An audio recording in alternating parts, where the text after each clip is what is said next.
Story number 1. This one time I was sitting with my daughter on the sofa. We were watching one of her favorite movies because it was the only thing that got her to calm down, and I needed a break.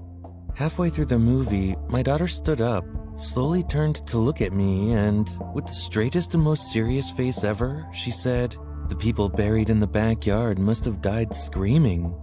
I stared at her for a moment, still kind of processing what she just said. "Why do you say that?" I asked, not entirely sure which part of the situation I should have questioned. "Because I can still hear them screaming now," she replied. Without saying anything else, she sat down and went back to watching her movie. I was probably frozen to the spot for the next 3 hours.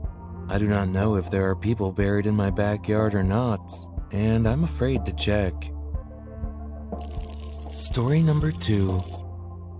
My son and I were having a tough week, so I decided to treat him to an ice cream when I picked him up after school that Friday. He was so excited. We got our ice cream, headed to the park, and sat on the swings while we ate.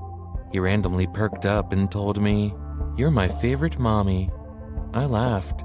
"Thank you, but I'm your only mommy," I corrected him. He thought for a moment and shook his head. "No, you're the 4th one, but you're way better than the other ones ever were." He's only 7 years old and finds new ways to creep me out every day.